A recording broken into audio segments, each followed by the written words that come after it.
Hey everybody, this is Chow Ong coming to you live right here. Today I just want to talk about the hero's journey. I want to ask, what is your hero journey?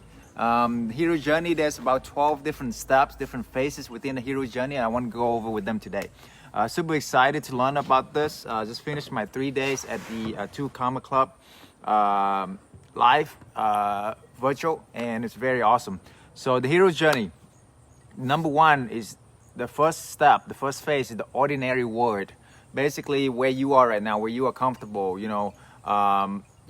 you are comfortable with everything in your life right now, where you don't have to do a lot of things, a lot of growing or learning, basically your ordinary world. And then the next phase is the call to adventure. The call to adventure. So let's put this into like a movie. Like if first of all, let's back up a little bit. So with this hero journey, why it's important? Because it is within our story, within our lives.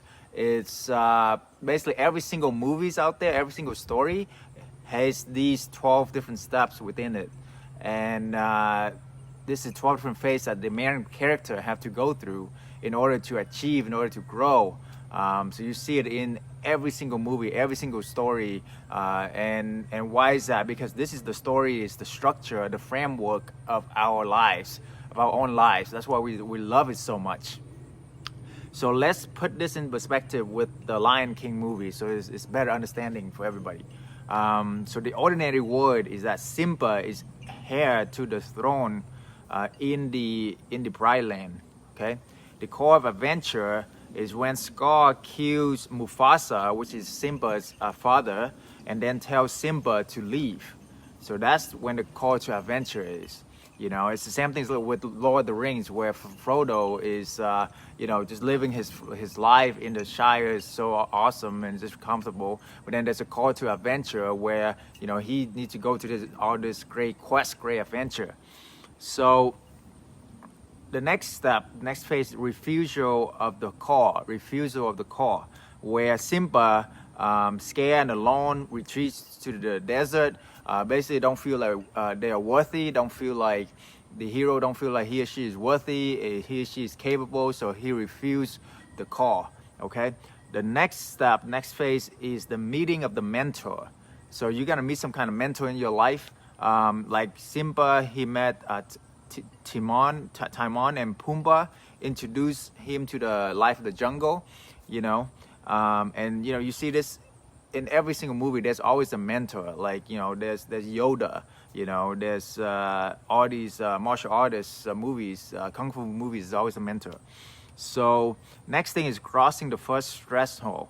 So Simba embraces Hakuna Matata life.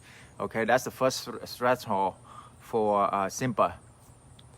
And then next is test allies and enemies. So test allies and enemies, okay?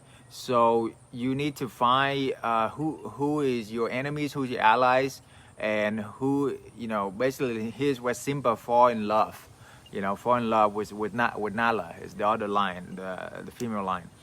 And then next is approach the innermost cave. So this is when Nala asks Simba to return to the Bright Land and take the throne from Scar, the evil one. So this is the innermost cave. This is where you gotta make the decision to attack your inner demons and innermost cave. In the innermost cave, where you gotta really fight to achieve whatever you want to do. Next one is the ordeal. The ordeal is that Simba must choose to save his kingdom and keep living his new life. So this is where you make the decision.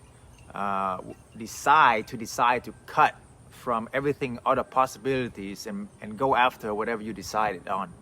So this is where you need to choose to decide to either stay in your cave, stay where you are, or attack the demons and go after your dreams. The reward is that after Simba decided to take on this new quest, new adventure, and attack his innermost cave, the reward is that his father told Simba that he must return to the Bright Land. And then the roadblock, there's always a roadblock, right? So Simba returns and face Scar. Okay, so Scar is the evil lion, right? So that's a roadblock.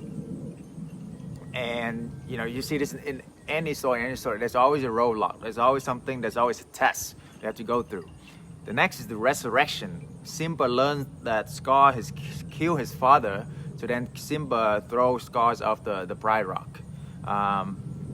Basically, he attacked his inner demons, his build up his courage and go after the enemy and take over the enemies and won. Last thing is return with the elixir. Simba ascend Pride Rock and reclaim the throne. So that's the reward at the end. You know, we see it with any story. There's always like some kind of reward after the test, right? After the test, there's always your quest and then you achieve. And now, I want you to write your own hero's journey. I want you to write your own hero's journey. So, you know, put a pen and paper down, write down, and I go over the 12 steps again, so you can just write it down. The ordinary word, where you come from right now, the call to adventure, what is your quest? What is your quest? Refusal of the call. Why are you refusing the call? Meeting of the mentor. Who are your mentors, or who can be your mentors you want to go after? Crossing the first threshold. What is the first threshold, the first test that you think that's gonna, you know, that you're experiencing now, or what you're thinking in the future? Who are your allies and who are your enemies? Identify them. What is your test? And then approach the innermost cave. Who are your demons that you need to fight against? The ordeal, okay? So this is where you make the decision, decide whether to go after your quest or stay where you're at, and not getting anything, you know? And then the reward, what is the reward? What is the roadblock that you foresee in the future? And then what's the resurrection? You know, how is the field where you win, where you actually achieve your dreams, you know? And then return with the elixir. Basically, you have to visualize of what is your quest gonna be, what is your ideal life gonna be, what is your dream, the goals, the dream that you're going after. So I want you to write all that down, and comment down below on what those are and how you're gonna achieve it, and let me know how I can help you anyway. A little bit about me: I'm was a pharmacist, MBA too, but I found out that I'm more of an entrepreneur, and so I did a lot of entrepreneurial businesses, and thank God I've been decently successful. It replaced my six-figure income and able to travel the world and live the lifestyle that I always dreamed of, provide for my parents and live in my dream home and everything. So you know, I know that I can do it, you can do it too. Now I want to share that with the world as far as my experience goes, and I also want to show other people how to sublet with Airbnb. You know, that's one of the most profitable business that I have ever encountered. So if you want to learn more about that, let me know. You don't have to have a property to run Airbnb. You just have to rent from somebody and then re-rent it and make the spread in between. So when I heard that idea, it just blew my mind. And within a year, I did 20 of them and replaced my six-figure income and live the life of my dreams. So I know you can do it too. Let me know how I can help you. God bless. Take care.